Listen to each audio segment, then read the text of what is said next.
Hi, welcome back to Call to the Home. In today's episode, we are continuing our series on budgeting. As we talk about budgeting today, we're going to focus on some non-essentials that are a regular part of the American household's budget. Again, primarily we're addressing what are some areas in your budget that you can eliminate some things to save some money so that your family can get out of debt, can perhaps simply make ends meet, or can be saving more money towards good godly causes, whether that is for your future, for your children's inheritance, or to be more generous to others. And so we're going to look at these, what I call non-essential areas. And I will once again warn you right here up front that some of these are going to be a challenge to you. So I ask you to simply listen with an open heart and mind and remind you as we begin today that Jesus tells us that we are commanded to be content as long as we have food and clothes. So if our budget is enough for food and clothes, we have no cause to complain or to cry that we don't have enough or to allow those thoughts into our hearts and mind. We've already covered food and clothes and ways we can wisely manage our money in those areas in the previous episodes. So again, from Christ's own words, the things on this list today are not essentials. Now, it's helpful to have some of them. We'll talk about that. But none of these are essentials. So if you're in a pinch, you can eliminate 100% of what we're about to talk about today. I've broken it up into categories because I listed out as many things as I could think of, and as my research pulled for me that the average American spends money on either monthly, quarterly, or yearly. So we're going to start with the technology category. This is a big one, and one that frankly 100 years ago wasn't even a thing. So we have to consider once again that for 6,000 years of human history, we have lived without spending money in this area. Yes, times have changed. The world is a bit different.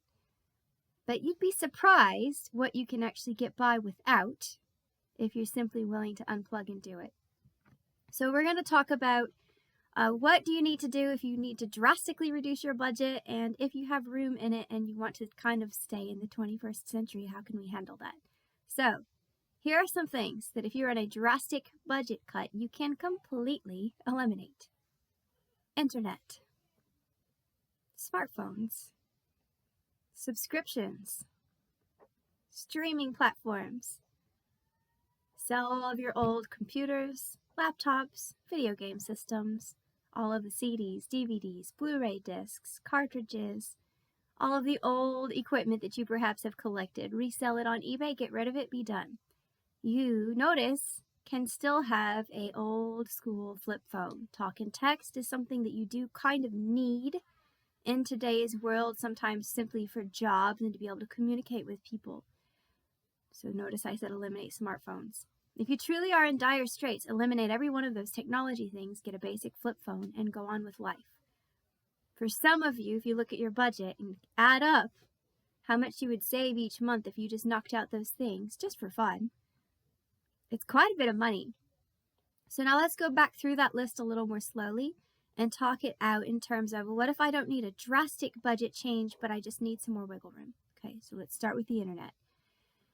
Unless the internet is literally required for you to have at home for your husband's work, you actually don't need it.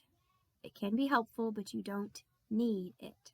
So if your husband required for work either works from home or is frequently on call while at home after completing his, in-office hours, then you kind of need it, and the company is paying for it, if that's the case. I'll give you a hint. If the company's not paying for it, you maybe don't need it, actually. Want it, convenient, yes, but you maybe don't need it. So just kind of ask around a little bit and see. It is convenient to have it because a lot of shopping and things like that are made much easier over the internet. And so look around at plans and see what is available. You don't need the fastest download and upload speeds available so that you can have internet. You might be able to even call your internet company, we do this every year, and ask them, hey, do they have any cheaper plans? Is there a better price? 99% of the time on the phone, if you call, and you have to do it every year, and you have to call, they will negotiate or tell you, actually, yeah, we have this discount available. So it is typical in the United States for about $40 a month on the internet. If you are spending more than that, that's abnormally high. Now, it might be just because you live in New York or California. We've talked about that before. But if you don't and you're spending more than that, you might want to do some comparison shopping. You might want to call your internet company and see what's going on, because that's not normal. Phone plans. You can get a very, very simple, not the big, massive name brand companies, phone that is a smartphone, an old, simple model, doesn't do all the big bells and whistles, doesn't have a terabyte chip in it that you can record all of the things to. A simple, basic smartphone for $15 a month. They do exist. They're out there. Might be a brand you've not heard of before. You might have to kind of shop around and look at it. But those things do exist. So you can still have a smartphone and be able to get these apps for the different grocery stores and things like that to save money without spending a lot of money on a monthly phone plan. Never, ever, ever, ever should you be spending hundreds of dollars on a phone and then spending hundreds of dollars a month on a phone plan. Bad idea. So we need to just be more wise in this area. I would say for, mom and dad both have a phone. Dad because he's out at work and mom because she's at home so they can communicate. $30 to $40 a month on a phone plan for the whole family is probably reasonable for the American family. Again, look and see what you're paying for that. If you're paying a lot more than that, it's probably not reasonable. You can buy phones secondhand on the internet and then put them in your plan. You just have to do some checking first, research and make sure that it fits with that particular provider and they can, update it and get you all of the right chips and things. So sometimes that's an economical option too. We should not be in this, American model of let's buy the newest phone. Yes, eventually the phone companies want you to buy the newest phone, so they stop supporting the old one. But until it literally stops working, you can actually keep it going for a couple years past that. And then once it really and truly has stopped working, nothing actually runs on it anymore, you can then upgrade. Now always consider some things can actually be repaired. So there's some great YouTube videos on DIY repairs, there's repair shops, and you can always just get a quote, see what it would cost. Sometimes it's pretty inexpensive to fix something, upgrade a battery. But other times, like I said, buy secondhand. You don't ever have to buy a phone new, ever.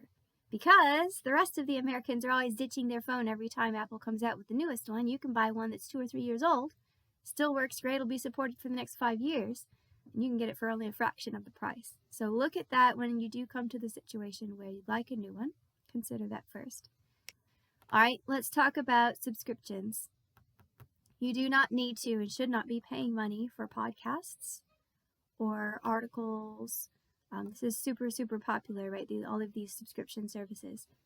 It's not a sin. So if you're in the position of there's this great Christian organization that they genuinely are a significant benefit to you, you have done some drastic growth, you are incredibly more efficient and productive in your home as a direct result of the content you're receiving, and you want to support that for $4 a month, that's fine. But you have to consider that that's $50 a year that you don't have now because you put it towards that. Is that something of eternal value? And again, is it right now benefiting your family?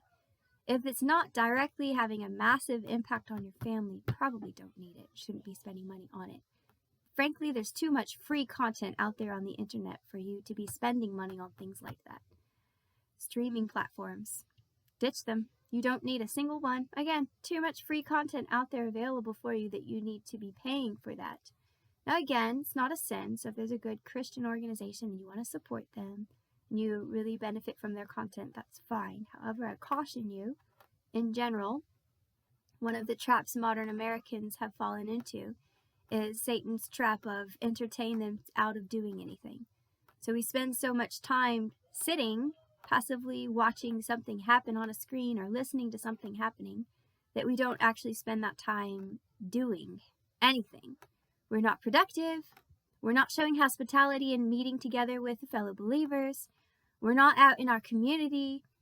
We're not growing spiritually and meditating on the Word of God. We're just sitting here mindlessly while these funny, crazy things happen on the screen. We probably should be doing a lot less of that. In fact, I would even suggest it's possible to completely eliminate all of that. And we would be the better for it. So I wouldn't put any money towards those categories. Now, it's not any better if you're saying, okay, well, I'm going to eliminate all of my streaming. I'm going to eliminate, the cable subscriptions and all of these things. And I'm just going to go out and buy an old, DVD once a month. You're probably spending just as much money, if not more, doing that. So that's not better. It needs to be something that you tear back a lot in every category. So this includes, video game systems. Stop upgrading. Stop buying all of the new games. Stop getting new movies. Stop getting new TV shows on, Blu-ray or however it is that you order them. Stop buying the digital download. Stop. You don't need those things, and they're not making you more productive. They're not helping your family bond. You can say, oh, we bond watching TV shows. You could bond a lot better in other ways that are productive. Now, again, not a sin. I'm just giving you some things to think about. So, same goes for all of the gadgets that go in the tech category. You don't need a smartwatch. You don't need smart socks. You don't need smart pants. You don't need, right? All of these crazy gadgets that come out now that we think are indispensable. You just get rid of. You don't need them. And so you don't need to keep upgrading them because you just don't have them to begin with. Use an old watch with actual hands where you have to know how to read the time properly. It's good for your brain. And so those things can be ditched and just dropped completely out of your budget. So if you go far minimal range, right, you got total $40 for your internet, $30 to $40 for your phone, so $80 a month. I mean, that is $900,000 a year that you're spending just on the tech category. If you have it, that's fine. It's not a sin. But if you don't have it, that's $1,000. Cut it out. Category number 2, beauty and body care. So let's talk about this a little bit, ladies. We as Americans have a problem in this area. And until you step into it and look back and go, oh, I didn't die, it's okay. You're not going to believe me, but I'm going to say it anyways in the hopes that eventually it will sink in. We don't need to spend any dollars getting our hair cut, getting our nails done, getting our hair dyed or styled, or any kind of spas, massages, makeup days. $0. Forever and ever, infinity, amen. So, if again, budget is tight, it would be wise for you to make sure your family has soap and shampoo. Deodorant, I guess I should add that in there. Soap, shampoo, deodorant. The end. Done. Move on. That's it. You don't need anything else. I didn't say razors. I didn't, did I? Okay. So, let's come back through that of, okay, but I have some money. I want to spend it wisely in that category and say what I don't need to spend it on. You should never, ever, ever, ever, ever have to pay someone to cut your hair, your kid's hair, your husband's hair. You should be doing that yourself. Yes, you can do it. I've been doing it for forever and ever and ever and ever. Amen. Never, ever, ever, ever when we've been married has someone else touched my husband's hair but me. I do it every time. Same with my children. No one has ever touched their hair. Since I went to college, I have cut my own hair. If I can do it with all this hair, very easy, you can do it too. Men's hair is very easy to cut. You just need a set of clippers. You can go to TJ Maxx, Ross, Marshalls, Walmart, $10 set. Mine has lasted me, kid you not, 12 years so far. Did have one set before that when we first got married. I can't remember why that one got rid of it. Anyways, this set's lasted me 12 years. I spent all of $15 on it at Ross long ago. And so that set's been going strong. I recharge it and it keeps going. Pair of scissors is all you need for a woman's hair. You don't actually need it layered and fancy and all of these things. Just let it grow. God gave you hair. He didn't give you scissors. Just let it grow out. It's not supposed to be cut, so let it be. Now you can make cuts to it. Not a sin. It's okay if you want to do some fancy things. But there's so many YouTube videos out there. It's very easy for you to figure out how to do it. Always cut less. Don't play the I'm going to even up the sides game. Just get as close as you can and be done with it. Move on. And those are kind of my advices that I've learned. The rest of it you'll learn by practice. It's okay. As long as you don't cut anything drastic, it always grows back. Nails. We don't need our nails done, ladies. Again, God gave us our nails skin color the way that they're supposed to be. If he wanted us to have pink and purple and blue nails, he would have gave us pink and purple and blue nails. He didn't. You're not a chameleon. You're a human. It's okay. You do need to keep them trimmed, though. That's actually a health and safety thing. So go out and buy a $2 pair of nail clippers and call it a day. Keep them nice and neat and trimmed and move on with life. You don't need anything else. Now you say, well, what if my nails are brittle? I have these problems. That's actually a nutrition deficiency. you've got a diet problem. You need to get to the bottom of that, and that will fix your nails. So putting pretty paint over top of the outside doesn't fix the root of the problem. You need to get to that. Hair color. Okay, I'm just going to say it. You don't need to dye your hair. 2 things I want to mention on this, because I know you won't believe me, but I'm going to say it anyways. Number 1, if your hair is a color, you are young, it's not yet turning gray or white. Whatever color you have is actually genetically, by God's design, the color that best suits your body and your complexion. Hear me out on this. When we look at genes that control for your eye color and your hair color and your skin color, although we'd like to play the game in biology of like, let's do Punnett squares and let's keep it really simple, it's not actually that simple. There are several different genes, not just one that controls your eye color, several that controls your hair color, not just one, and several that control your skin tone, not just one. What we don't say in biology class, because it gets complicated, is that these 3 genes, skin, hair, and eyes, are actually connected. Some of these genes do all 3. So what does that mean? When I take my dark brown hair and I dye it yellow, it's not going to fit my complexion, because the genes that make my hair this color are the same genes that are choosing the color of my eyes and the tones of my skin. And when I change this color, it does not anymore fit with my eyes and my skin. Now, sometimes you can find another color in the color family. If you have someone that's really good at it, you have a good eye for it, and it might still look okay. I promise you it doesn't look as good as the color God gave you, and that's why. It's genetics. Now, item number 2, what if you're going gray and white? So what? What does Scripture teach about it? It actually teaches us that gray and white hair in a Christian is a sign for others in the community to reverence and honor them, because they have arrived at old age. They are the older women. They are the older men. When you dye your hair, you're actually taking away God's natural cue for the others in the community to realize your age and give you the reverence and honor that God commands. So you're actually making it harder for your church community, or you're making it harder for the people around you to recognize that. And then it just really, let's go down to the basics. It flies in the face of that God has designed this process to occur. Yes, sin happened, but still God permits the hair to change in this way. And in Scripture says it's a symbol of honor. So you're saying to God, I don't want the symbol of honor. I want to go back to my youth and just pretend that forever and ever. Amen. So we need to learn to be content with the way that things are. Sin happens. Your body is going to get old and decay and die, and that's reality. And we have to accept that and be okay with that. And so that's all I'm going to say on that. Makeup. You don't need it. Stop wearing it. Again, some of the same principles underlie this. The number 1 thing that always stuck out to me about the makeup game is you're actually lying when you wear makeup. Hear me out.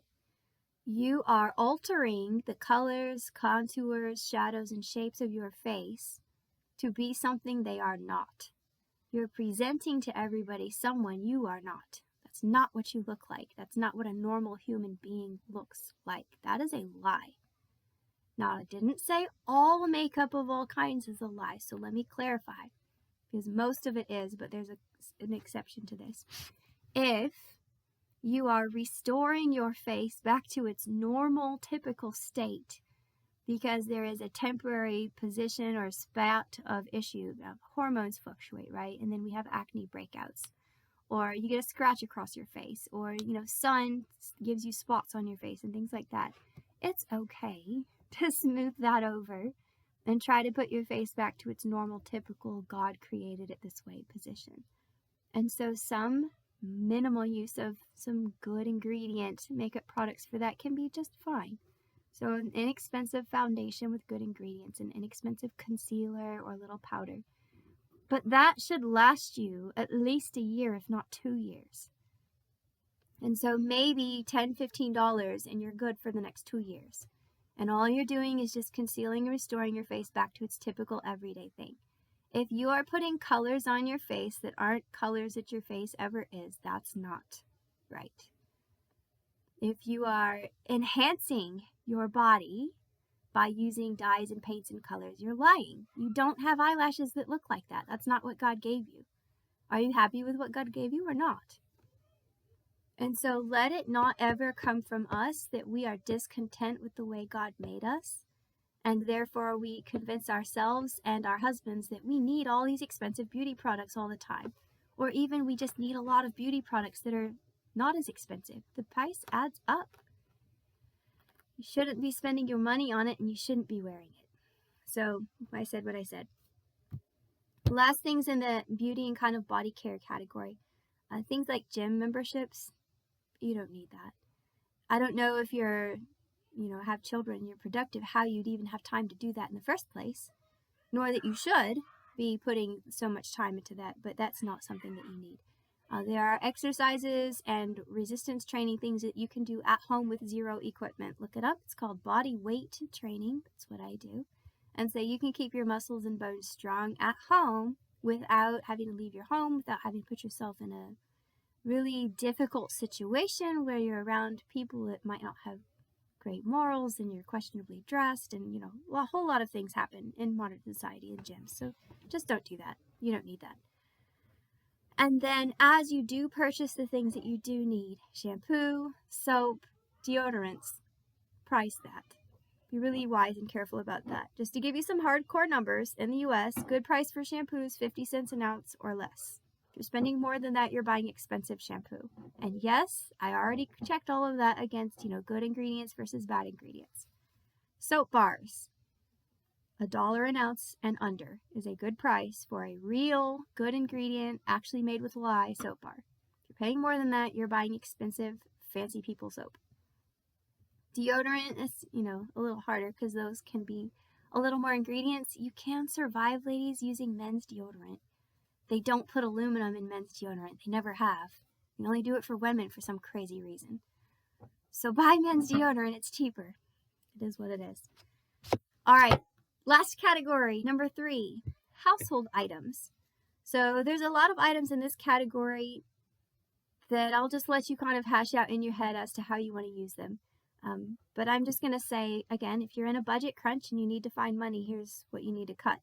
Pets. If it does not produce food and it does not earn income for your household, it's a rich people thing. So if you have a dog and it's not producing food, we don't milk dogs, and it's not going out and working for the police department for 10 hours a day and, bringing you home a paycheck, it's a rich people pet. That's not a useful animal. Now, you may like it for a bunch of reasons. It's not sinful to have it. But if you're in a budget crunch and you can't make ends meet or you're in debt, it's got to be rehomed. You can't afford the vet bills and the food and the care and all of those things. You don't need to do that. So that's one. Dry cleaning. A, the chemicals are so toxic. B, you can do that yourself at home, not by buying the toxic chemicals, just clean it at home. You can spot clean and hand wash just about anything. If it's an item that can't be spot cleaned or hand washed, you shouldn't have bought it. Don't do that again. Lawn care, gardening, you should be doing that yourself at home. So you shouldn't be paying someone to take care of your yard. Now, of course, there's exceptions, but we're not going to talk about that. We're talking to the average, typical, everyday person. So hopefully your husband is taking care of mowing the grass. If not, hopefully you've got sons that are getting to that age, 13, 14. Hello, they can start getting out there and they can do it. If not, you can do it too. It's okay. There's inexpensive mowers out there. You can do gas or battery. They're both about the same price. And so you can take care of your yard. If you really can't do it, then eliminate the grass and pave the thing, cover it with rocks, use something that's, low prep, low care. You can get your own flowers and put them out there. You can do your own designs, and you should be doing those things. It is healthy for us to be outside and in the yard every day, provided it's not raining, of course. Gardening, it shouldn't just be for aesthetics. Provided it's not literally illegal where you live, you should be growing something in your backyard that you can eat. Growing something outside. All right, pest control.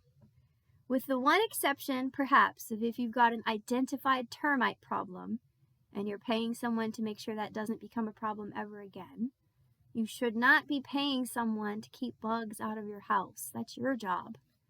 And the 2 greatest things you can do to keep bugs out of your house is make sure that things are sealed well.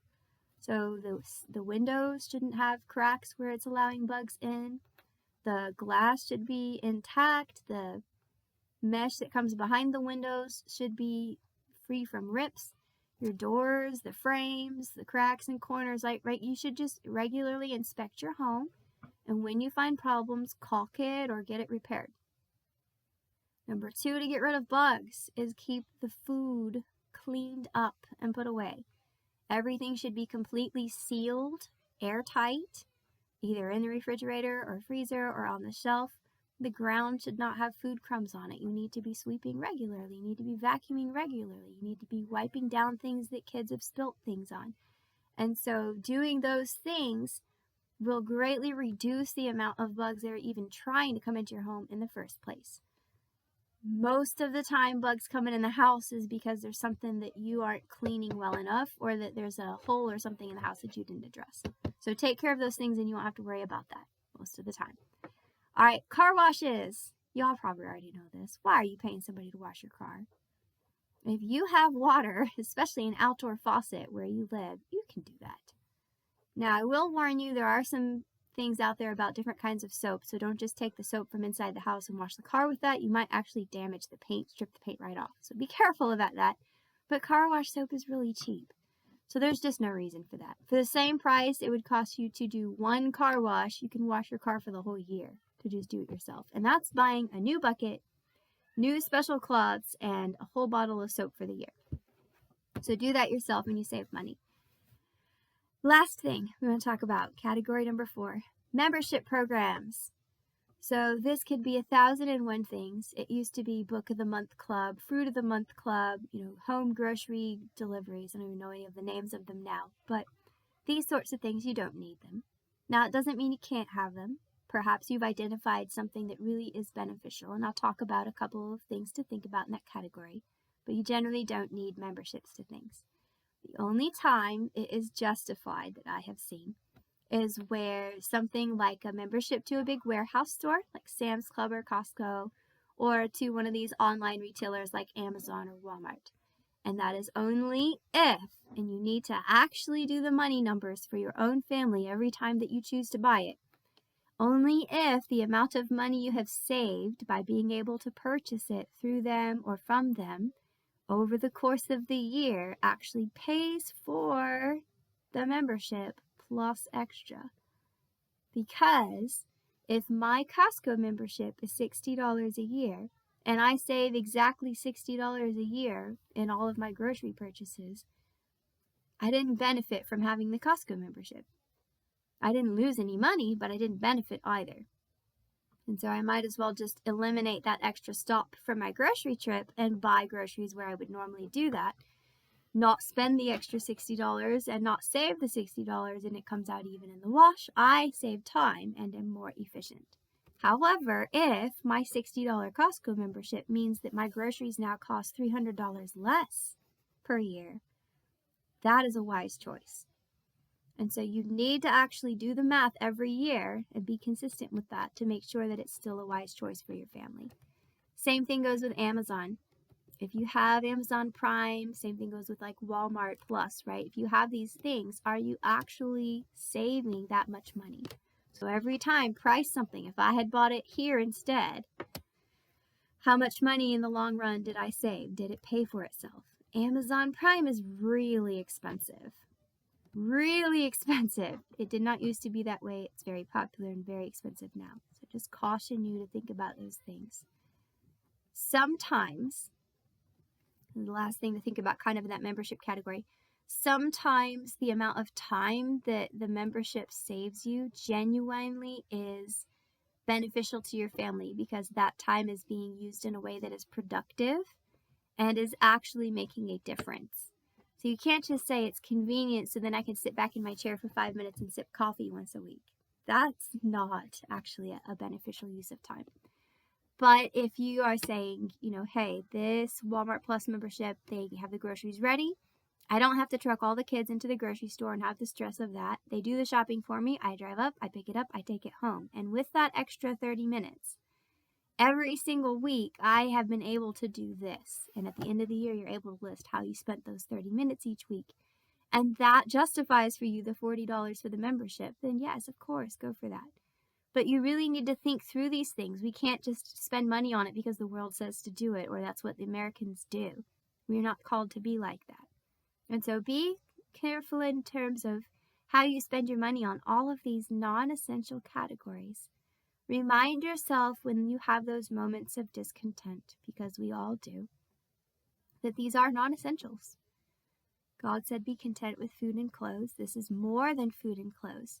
And if you have them, it's okay. It's a blessing. But remember to thank God daily for them, because the rest of the world, even today in 2026, lives without them. And so let's be careful and mindful of what we're spending our money on, so that we can spend more of it on things that have eternal value and not so much of it on things that actually take away from our time and our productivity. That's it for today. Until next time.